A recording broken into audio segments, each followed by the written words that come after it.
Last year, I climbed the tallest mountain in the beautiful country of Wales, and we encountered quite a few issues along the way, so I thought I'd share my experience for both your entertainment and education in case you decide to go up the mountain. Wyddfa stands at 1,085 metres or 3,560 feet tall, and as you can tell, it's a terrible idea to do it if you're a typical couch potato like I was, which meant I had to stop every 5 minutes and sit down, and I was utterly exhausted the entire time. If I hadn't done that, I think I would have been sick on the way up the mountain. And to make myself sound even more unfit, you should know that that was the easiest route up the mountain. There are 6 different routes up Wyddfa, and we did the easiest one, and I was utterly exhausted after about 10 minutes of starting the journey. I did make it up there, but oh my god, it was hard. I think I'd underestimated how little I'd been exercising back then. Oh, and something that would have made that a lot harder is if we had gone during the peak of summer. Now, it was very hot when we went, but I think it did get a little bit hotter, and it would have been even worse then. But the heat was still pretty intense for us, and we were dying the whole time. You constantly had to keep drinking a lot of water, and you were searching everywhere. Is there a piece of shade? Is there a tree that I can hide under? Please, anything. You just wanted to cool down and stop. And it was very difficult. At one point there was a tunnel that we went to with about 10 other people in it who were all trying to cool down from the shade because it was so hot outside of the tunnel, and the tunnel wasn't even that much cooler, but anyone was doing anything they could just to cool down a tiny bit, because as you probably know, intense exercise plus heat is not a good mix. Something quite special about Wyddfa is that it has a train that goes up the mountain. We didn't take the train on the way up because we wanted to do the mountain climb. We came there to do the walk, but it was an option, and you can absolutely do that if you are someone who wouldn't be able to make it up the mountain for a variety of reasons, or if you're someone who just doesn't want to, which is absolutely fair if you just want to see the views and not have to exhaust yourself like us maniacs.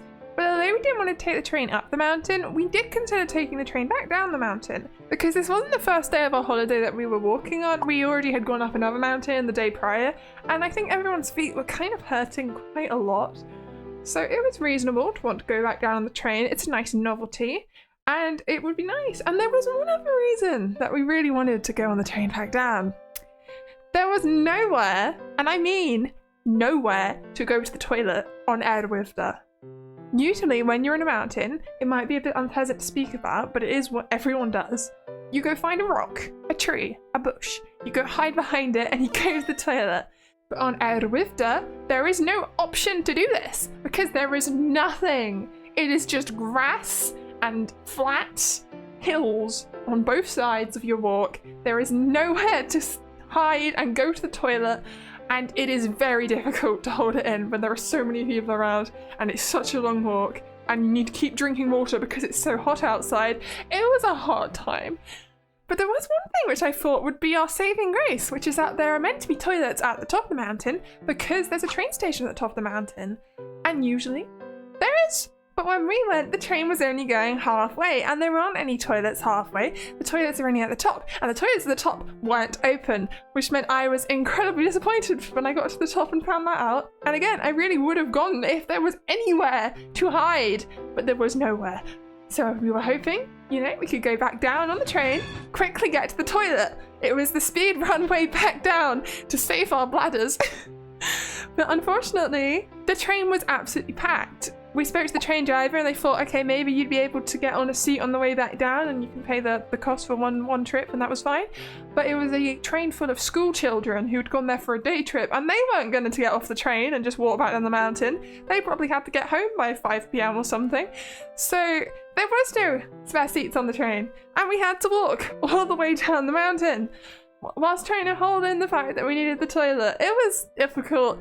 I recommend perhaps trying one of the other routes if you can. I suspect there are probably places to hide on those ones, because as I said, there are 5 other routes, and even if there aren't places to hide so much, it should be the case that they at least have less people on them, which means if there's no one around, you can just quickly do it and then get back on the path and no one will notice.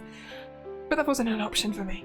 I'm sorry if that topic was a bit out there. I thought it was just such an ordeal, so I thought I'd tell you about it because I think it's quite funny thinking back on it.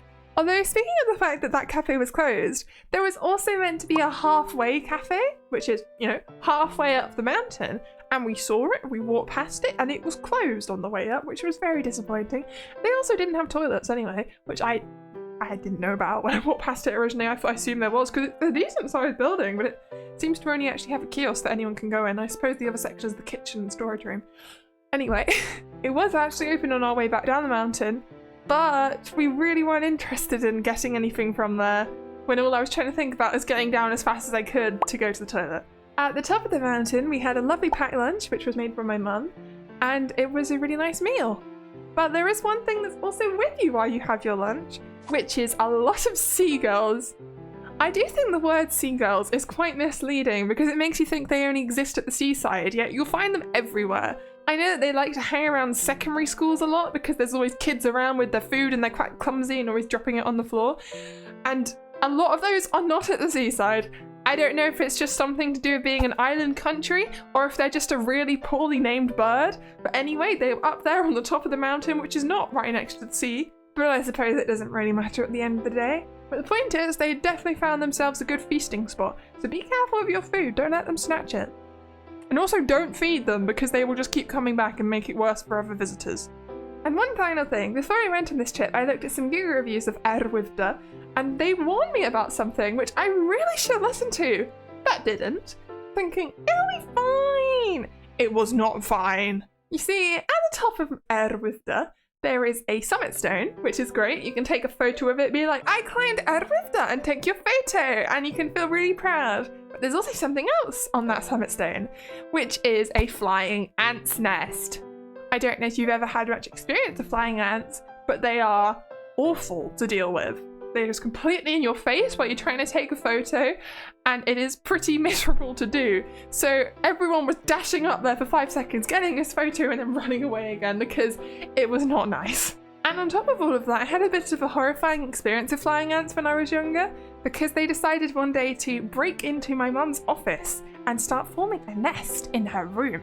And I came in and found that on my own, and it was a humongous swarm of flying ants, and I have never seen something just so disgusting in my life. Oh my god. So yeah, I don't like them. Anyway, this was a short, silly video, and I think it was quite a fun story to tell. I hope you liked it too. This whole time I've been trying my absolute best to say wyddfa, which is the Welsh name for the mountain that used to be known as Mount Snowdon in English, but it recently changed its name officially to be the Welsh one. So I tried my best to actually say it how it is meant to be pronounced. I am so sorry if you're Welsh and I butchered it, I tried my best. As for the walk itself, I really did have a good time at the end of the day. I'm really glad they did it. I did have a lot of problems along the way, but I think it's part of the fun. You get to have a bit of adventure. And I'd really like to climb the other mountains in the UK that are the tallest, such as the one in Northern Ireland, the one in Scotland, and the one in England. So after all that, I'd like to say a massive thank you to my campers and glampers, which are Neo Chimera, Lumalia, AJP3D, and ShadowXXE. If you'd like to become a member too, you can hit the join button down below.